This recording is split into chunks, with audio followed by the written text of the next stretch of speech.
The afternoon sun streamed through the large windows of Murphy's grocery, casting warm patches of light across the well-worn linoleum floor.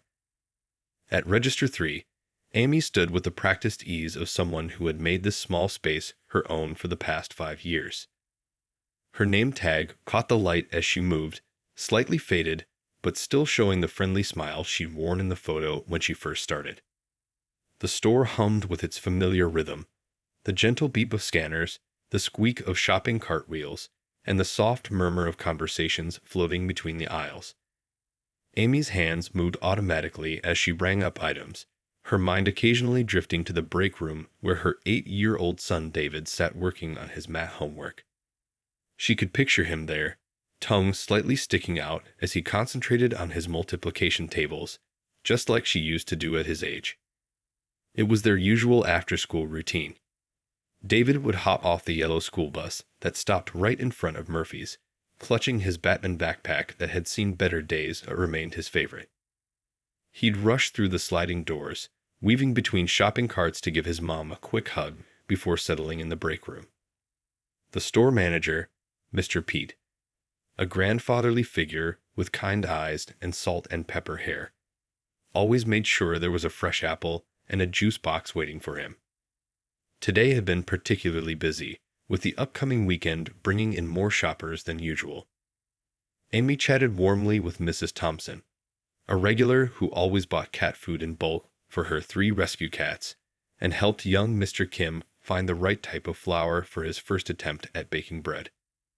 These small interactions were what made her job enjoyable. The sense of being part of the neighborhood's daily life, of knowing the small stories that made up the community. Between customers, Amy would glance at the security mirror that gave her a view of the break room door. She could see David's small figure through the window, completely absorbed in his work.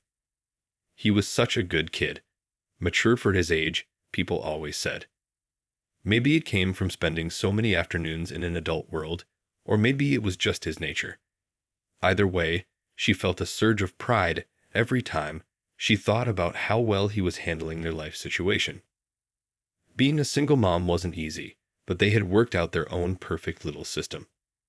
The afternoon shift let her be there for David's morning routine, making his favorite peanut butter and banana sandwiches, walking him to the bus stop, and giving him their special handshake goodbye.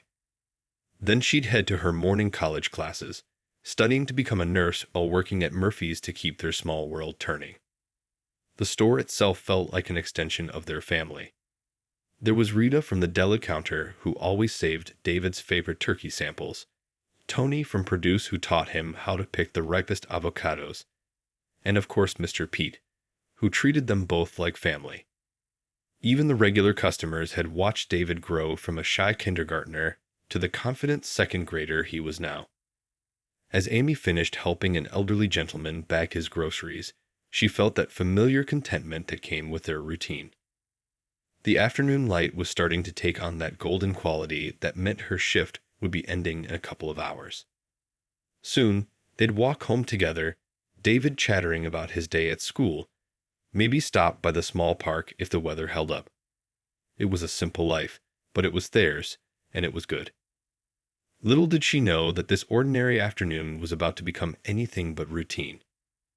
The sliding doors would soon open to reveal a customer who would shatter their peaceful world, but also lead to a moment of unexpected courage that would change their lives forever. The automatic doors slid open with their usual whoosh, and in walked a woman wearing an expensive-looking beach coat and carrying a designer handbag. Her heels clicked sharply against the floor as she pushed her shopping cart toward Amy's register. There was something about her walk, something in the way she held her head high and looked down at everyone, that made several customers shift uncomfortably. Amy had dealt with all sorts of people in her years at Murphy's, from the sweetest grandmas to the grumpiest teenagers having bad days. She put on her usual friendly smile as the woman approached, but the moment their eyes met, she felt her stomach tighten. The woman's face had twisted into an expression of pure disgust. "I can't believe they have you working here," the woman muttered, loud enough for nearby customers to hear. She started unloading her groceries onto the belt with aggressive movements, practically throwing the items down. A box of cereal tumbled off the belt, and when Amy reached to pick it up, the woman yanked it away. "Don't touch my things with your hands," she snapped, her voice rising. "I want to speak to whoever's in charge. I shouldn't have to deal with your kind." The last two words dripped with such venom that an elderly man in line dropped his newspaper in shock.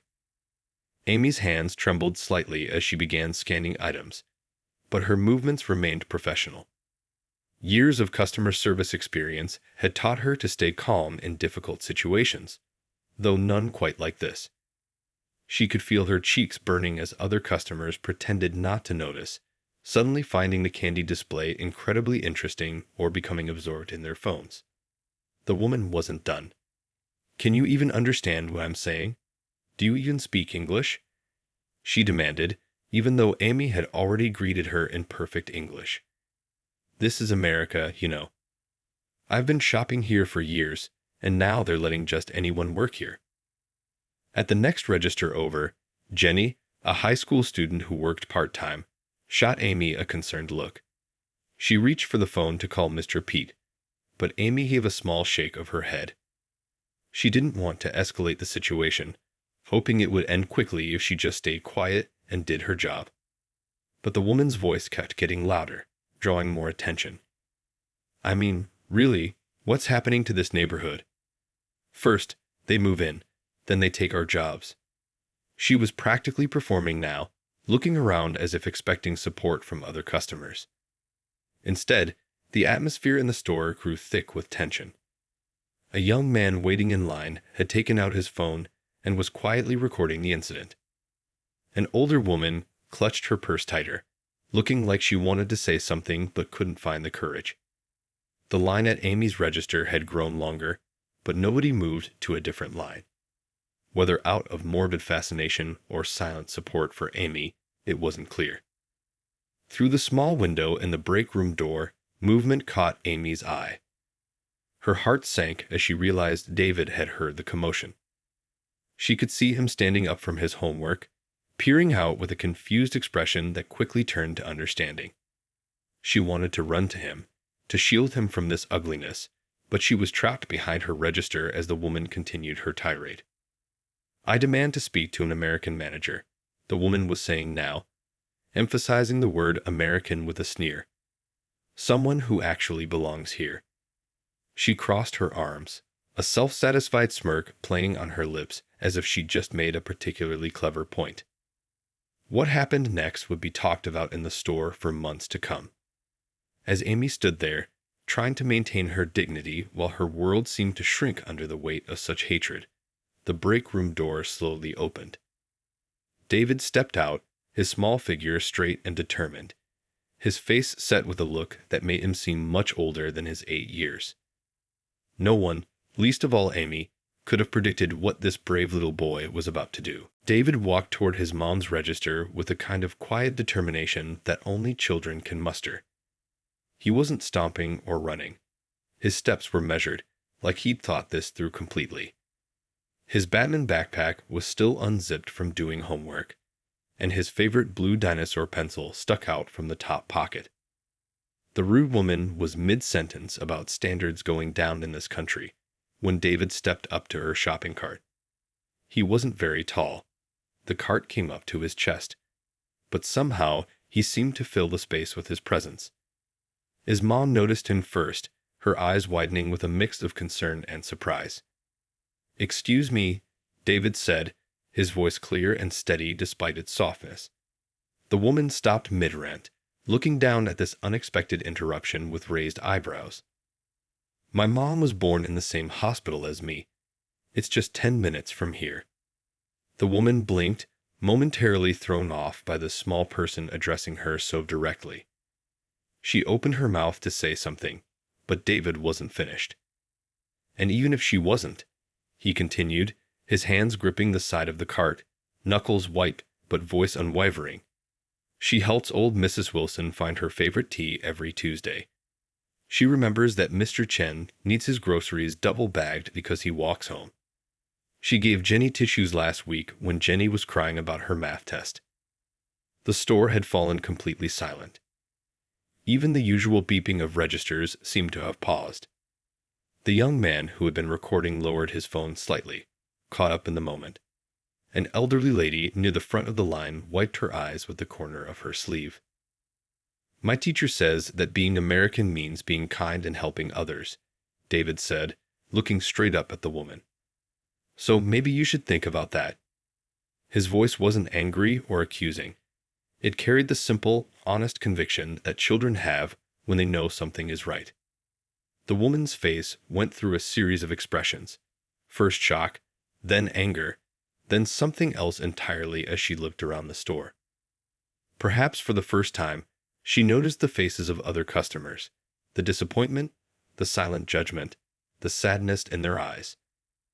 A teenage girl in line was nodding vigorously at David's words. The elderly man with the newspaper had tears in his eyes.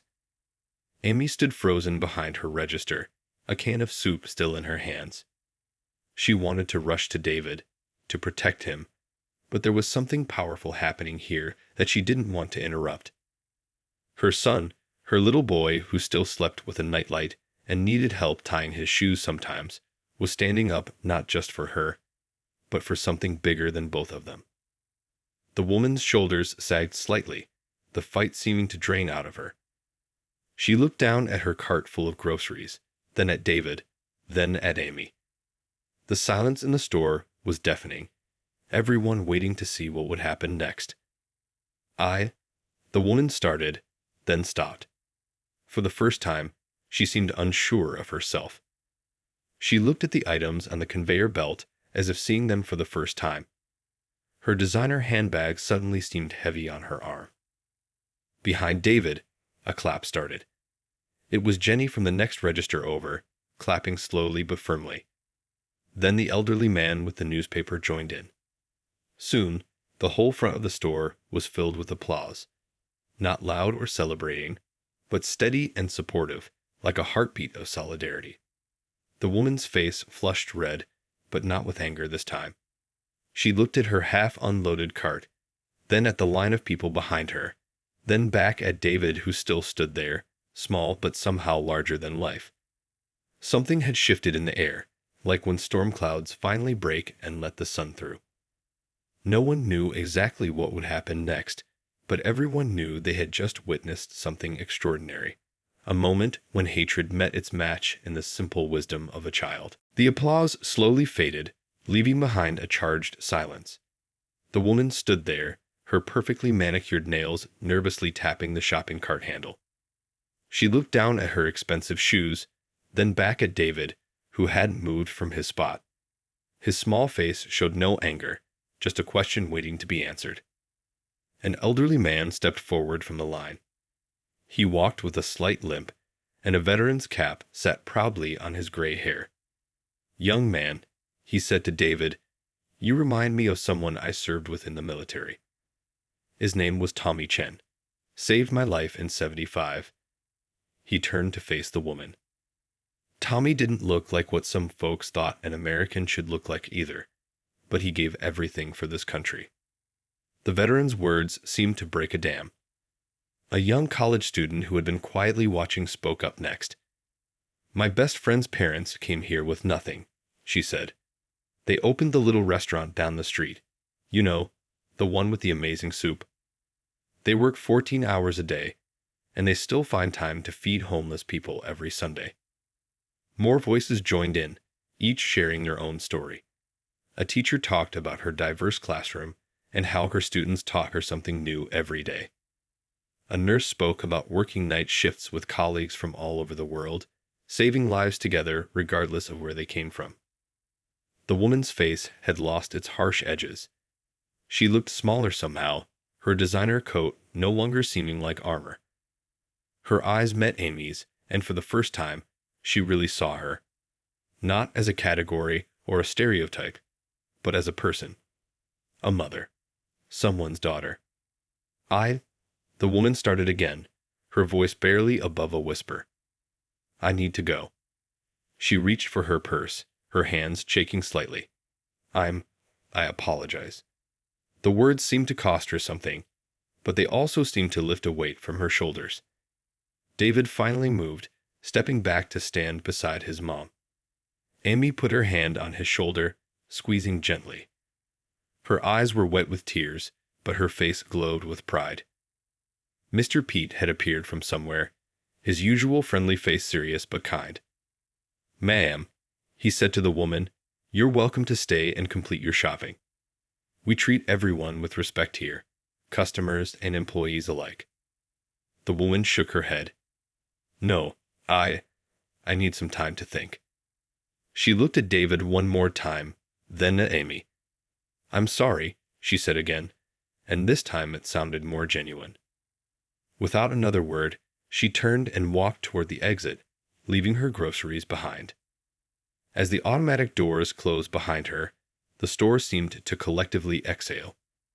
The regular sounds of shopping gradually returned, the beep of scanners, the squeak of cart wheels, the murmur of conversations. But something had changed. Strangers were smiling at each other. People who normally rushed through their shopping were stopping to chat. Jenny came over from her register to give David a high five. "That was the bravest thing I've ever seen," she told him. David smiled shyly, suddenly back to being just an 8-year-old boy who had done something extraordinary. Mr. Pete started organizing the abandoned groceries for restocking, but he paused to pat David's head. "You're a good kid," he said simply. "Your mom's raised you right." Amy finally stepped out from behind her register, kneeling down to hug her son. She didn't care that there were still customers waiting or that her break wasn't for another hour. Some moments were more important than rules. As she held David close, she felt the warmth of community surrounding them. Not just tolerance or acceptance, but real understanding and support. The afternoon sun continued to stream through the windows, but now it seemed brighter somehow. The store hadn't changed. Same fluorescent lights, same squeaky floor tiles, same rows of groceries. But the people inside had experienced something transformative. A reminder that sometimes the greatest wisdom comes from the smallest voices, and that love and courage can change hearts in unexpected ways. The next few days at Murphy's Grocery brought unexpected changes. News of what happened spread through the neighborhood like wildfire, the way small-town stories do. Customers who normally rushed through their shopping now lingered, hoping to catch a glimpse of the brave little boy everyone was talking about. Amy noticed more people saying hello, making eye contact, sharing smiles. An older lady brought in homemade cookies specifically for David. "My grandson is in your class," she told him. He came home talking about how his friend stood up to someone being mean. "Made me proud to be part of this community." One morning, a local reporter showed up with a small notebook and a friendly smile. She wanted to write a story about what happened. At first, Amy hesitated. They weren't looking for attention. But David, with his simple 8-year-old wisdom, said, "Maybe it'll help other people be nicer to each other." It was hard to argue with that logic. The story appeared in the local paper under the headline, "8-year-old teaches community a lesson in kindness." They kept David's name private to protect him, but included his quote about being American meaning being kind to others. The article was pinned to the store's bulletin board, right next to the weekly specials. Mr. Pete started a new training program for his staff about handling difficult situations and promoting respect in the store. "Sometimes it takes a child to remind us adults what really matters," he said during the first meeting. Jenny, the high school student, suggested they put up signs saying, "All are welcome here," in different languages. The idea was approved immediately. But the most surprising thing happened exactly 1 week after the incident. The woman returned to the store. She looked different, not in her appearance, which was still perfectly put together, but in her demeanor. She carried a small gift bag and asked to speak with Amy. "I couldn't sleep all week," she admitted, her voice quiet and uncertain. "I kept seeing your son's face, hearing his words. I've done a lot of thinking." She handed Amy the gift bag. Inside was a children's book about different cultures and traditions around the world. "For your son," she said. I bought one for my grandchildren, too. Amy accepted the gift, recognizing that this moment was about more than just a book. The woman continued, I grew up in a different time with different ideas. But that's no excuse. Your son, he made me see things differently. Made me want to be better. David, who was doing his homework nearby, looked up and gave the woman a small wave. She waved back, tears in her eyes. You have an amazing child, she told Amy. Thank you for not treating me the way I treated you. From that day on, the woman, whose name they learned was Mrs. Baker, became a regular customer again. But now she always chose Amy's register, always had a kind word to share, and often brought small treats for David. She started volunteering at the local community center, teaching elderly residents how to use computers. Never too old to learn new things, she'd say with a smile. The incident could have ended differently. It could have been just another sad story about prejudice and hate. Instead, it became a story of transformation, not just for Mrs. Baker, but for the whole community. People started paying more attention to how they treated each other. The local school invited speakers from different backgrounds to share their stories. The community center started hosting monthly potluck dinners where everyone brought dishes from their cultural heritage. As for David, he remained the same thoughtful, kind-hearted boy. He didn't quite understand why people made such a fuss about what he'd done. I just said what was true, he'd shrug when asked about it. But sometimes, when he thought no one was looking, he'd stand a little taller, knowing that even a small voice could make a big difference. Amy hung the newspaper article in her living room, not to remember the ugly moment, but to remember what came after. The warmth of community support, the power of simple truth, and the reminder that change is always possible when we open our hearts to it. The story might have ended there, but life has a way of coming full circle. One rainy Tuesday afternoon, about a month after the incident, David was working on his science project in the break room when he heard raised voices from the store. This time, it wasn't directed at his mom. Mrs. Baker was doing her weekly shopping when another customer started making rude comments about an elderly man who was taking too long counting his change at the register. The man's hands were shaking, and he apologized repeatedly in broken English. Some people in line were sighing loudly, making impatient noises. But before anyone else could react, Mrs. Baker stepped forward. "Sir," she said to the elderly man, her voice gentle, "take your time. We're not in a rush." Then she turned to the complaining customer with a quiet strength in her voice. "You know, I recently learned that kindness is free. Would you like me to help you find some?" The complaining customer looked startled, then embarrassed. Mrs. Baker's words carried extra weight because everyone in the store knew her story, how she had changed, how a child's wisdom had opened her eyes. The impatient customer mumbled an apology and quickly switched to another line. Mrs. Baker helped the elderly man count his change, speaking slowly and clearly. When he finished, she discovered he was walking home. Without hesitation, she offered him a ride, saying she'd feel better knowing he got home safely in the rain. David watched all this from the break room window, a slow smile spreading across his face. When he told his mom about it later, Amy felt tears welling up in her eyes. This was what real change looked like. Not just apologizing for past mistakes, but actively choosing to be better, to help others. The next day, Mrs. Baker brought in photos of her grandchildren.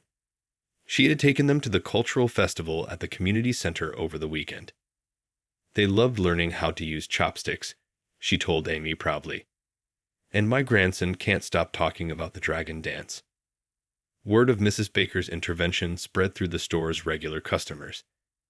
The elderly man she'd helped turned out to be Mr. Wong, who had owned a local laundromat for 30 years.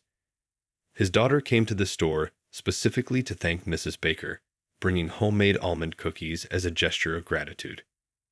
The local paper did a follow-up story, this time focusing on how one act of kindness had created a chain reaction in the community. They interviewed Mrs. Baker, who spoke honestly about her journey. "I was wrong," she said simply. "An 8-year-old boy showed me that. Now I try to see people with my heart instead of my prejudices." Mr. Pete decided to make it store policy that anyone who needed extra time at checkout could use Register 1, which would always be staffed by their most patient employees. A small sign went up. "Take your time. We're all neighbors here." Sometimes, during busy hours, you'd see customers choosing this lane specifically to help create a more relaxed atmosphere for those who needed it. David's teacher used the story as a lesson in class, asking students to write about times they'd seen someone being brave by being kind.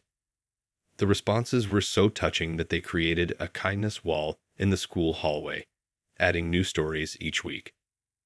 One evening, as Amy and David walked home from the store, they passed Mrs. Baker teaching Mr. Wong's granddaughter how to plant flowers in the community garden. Both were laughing as they got dirt on their hands. David squeezed his mom's hand and said, "See, everyone can learn to be nice if they try." The rain had stopped, and the setting sun painted the sky in beautiful colors. Amy looked at her son, then at the scene in the garden, and felt a deep sense of peace. Sometimes the biggest changes start with the smallest moments of courage. Sometimes all it takes is one person, even a child, to show others the way. And sometimes the lessons we teach come back to us in unexpected and beautiful ways. 2 months after the incident, Murphy's Grocery hosted its first ever Community Unity Day. The idea came from an unexpected collaboration between Mrs. Baker and Amy, who had been chatting during quiet moments at the checkout counter. The parking lot was transformed into a festive space with folding tables, string lights, and handmade decorations created by local school children. The morning started with people bringing dishes that told their family stories. Mr. Wong brought his famous dumplings, explaining how the recipe had been passed down through 4 generations. Mrs. Baker surprised everyone with her attempt at making spring rolls. They weren't perfect, but her effort touched many hearts. "My grandchildren helped me look up the recipe online," she said with a laugh. "We burned the first batch, but we kept trying." David had his own table where he sold lemonade, but this wasn't ordinary lemonade. Each cup came with a kindness challenge written on the napkin. Simple tasks like smile at 5 strangers today, or learn to say thank you in a new language. He'd come up with the idea himself, and watching people's faces light up as they read their challenges made him beam with pride. The local high school's music club performed songs in different languages, and Jenny, still working part-time at the register, taught everyone a simple dance she'd learned from her grandmother. Even Mr. Pete joined in, his usual serious expression replaced with joyful laughter as he tried to follow the steps. In one corner, they set up a story-sharing station, where people could record their own experiences of kindness in the community. An old tape recorder sat on the table with a simple sign, "Tell us about a time when someone's kindness changed your day." The stories poured in, tales of neighbors helping neighbors, of misunderstandings turned into friendships, of small gestures that made big differences. Mrs. Baker sat at the station for a long time, listening to story after story. When she finally picked up the microphone, her voice trembled slightly. 2 months ago, I was the villain in someone else's story," she said honestly. "But because a child chose kindness over anger, I got the chance to change my own story. Now I'm learning that it's never too late to rewrite who you are." During the afternoon, Amy noticed David sitting with some older kids from his school. They were asking him about the day he stood up in the store. "Were you scared?" one boy asked. David thought about it for a moment. "Not really," he said. "When something's wrong, being scared isn't as important as being right." The local fire department stopped by, and the firefighters joined the celebration. They brought their truck and let kids take pictures with it. One firefighter, looking around at the diverse crowd enjoying each other's company, said to Mr. Pete, "This is what community really looks like." As the sun began to set, someone started singing a simple song about friendship. Others joined in, some knowing the words, some just humming along. The parking lot of Murphy's Grocery, usually just a place people rush through on their way to somewhere else, had become something magical, a space where differences disappeared and community flourished. Amy watched it all from near her register, where she'd stepped in briefly to cover for someone's break. She saw Mrs. Baker teaching a group of children how to fold paper cranes, something she'd recently learned herself. She saw Mr. Wong sharing his dumplings with the firefighters. She saw David, moving from table to table, making sure everyone had enough lemonade and kindness challenges. A young mother approached Amy's register with her little girl. "Is that your son?" she asked, pointing to David.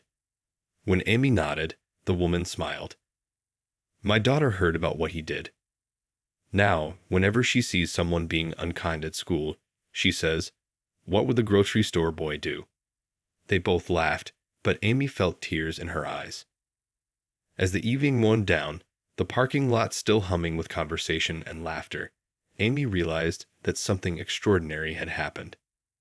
What started as an ugly moment of prejudice had transformed into a celebration of unity.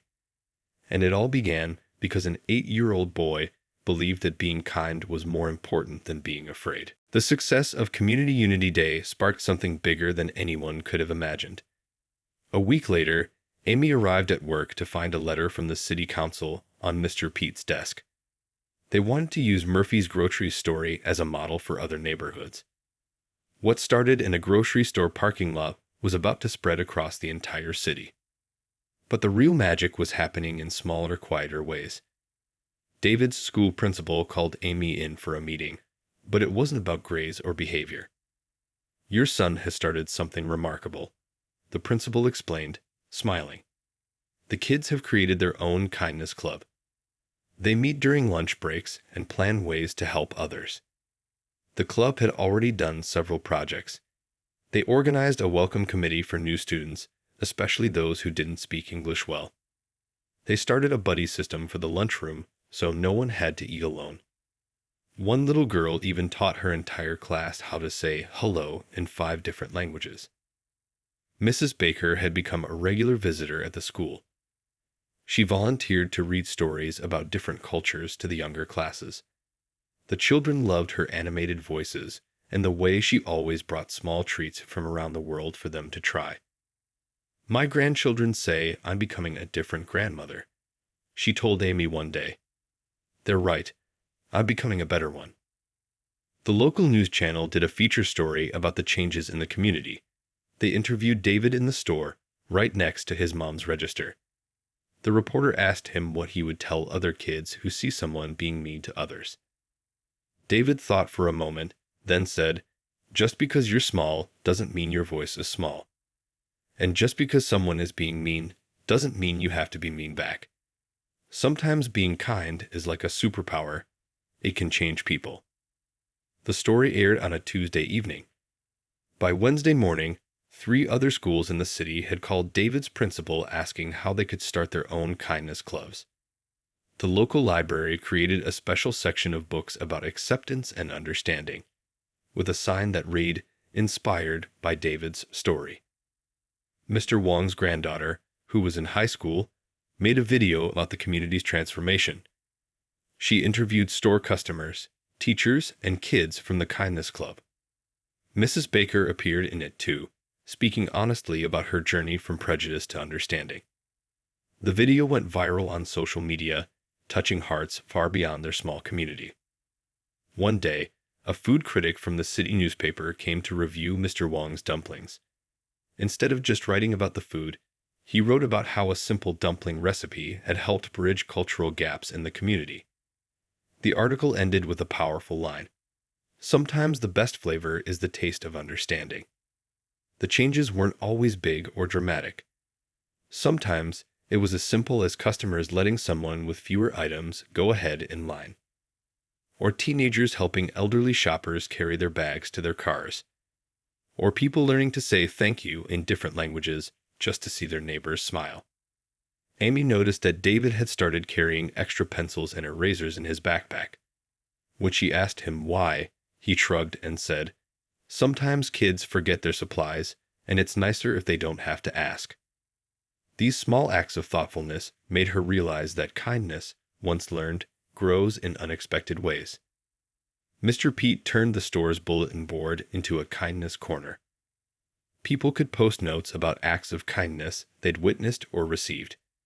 The board was always full, with notes in different handwriting, some decorated with stickers or drawings. Need help carrying groceries? Ask for Tom at Register 3. Free math tutoring on Saturdays. Learning English? I can help. The story could have ended with just one brave moment in a grocery store. Instead, it became a lesson that kept teaching, that change is possible, that kindness is contagious, and that sometimes the youngest among us can be our greatest teachers. As David often said in his simple 8-year-old wisdom, being kind isn't hard. You just have to practice it every day, like tying your shoes. 1 year had passed since that life-changing day at Murphy's Grocery. The store was hosting its annual Community Unity Day, but this time it was different. The celebration had grown so large that they had to close off the entire street. Food trucks lined the road, strings of colorful lights crisscrossed overhead, and the air was filled with music and laughter. David, now 9, stood behind his lemonade stand, which had evolved into a kindness cafe. Instead of just lemonade, he and his friends served drinks from different cultures: Thai iced tea, Mexican horchata, and Indian mango lassi. Each drink still came with a kindness challenge, but now the challenges were written in multiple languages. Amy watched her son from her register, where she now worked as the assistant manager.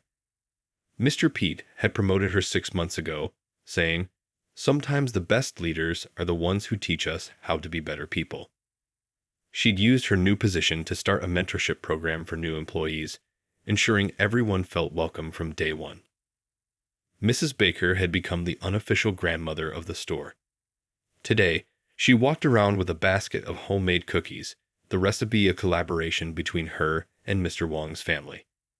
They're fusion cookies, she'd tell people with a laugh. Half butter cookie, half almond, just like our community, better when we come together. The biggest surprise of the day came when the mayor arrived. Nobody had expected her, but there she was, standing in the middle of the street with a large envelope in her hands. She called David forward, and everyone gathered around. 1 year ago, the mayor began, a young boy taught our city a lesson of courage and kindness. Since then, we've seen kindness clubs start in every school in our district. We've seen elderly care homes partner with kindergartens for reading programs. We've seen businesses change their training to include lessons about respect and understanding. She opened the envelope and pulled out an official-looking document. Today, I'm proud to announce that our City Council has unanimously voted to make the first Saturday of every month Community Unity Day across the entire city. And it all started right here, because one brave boy chose kindness over fear. David accepted the certificate shyly, then did something unexpected. He walked over to Mrs. Baker and held out his hand. "Come on," he said. "You're part of this too. You showed everyone that people can change." Mrs. Baker's eyes filled with tears as she joined him. The local high school choir, led by Jenny, who still worked part-time at the store, began to sing a song they'd written especially for the occasion. The lyrics were simple but powerful, about how one small light can brighten the darkness, how one kind word can change a heart. Mr. Wong's granddaughter, now heading to college to study journalism, was filming everything. Her first video about the community had won a National Youth Media Award, and she was working on a documentary about how small acts of kindness can transform entire communities. As the day wound down, Amy found David sitting on the store's front step, looking thoughtful. "What's on your mind, sweetie?" she asked. "I was just thinking," he said. "Remember when I used to be scared to speak up in class? Now my teacher says I help other kids find their voices too." He paused, then added, "Being brave isn't about not being scared. It's about doing the right thing anyway." The sunset painted the sky in beautiful colors as families lingered on the street, sharing food and stories. The store's windows reflected the string lights, making it look like stars had come down to join the celebration.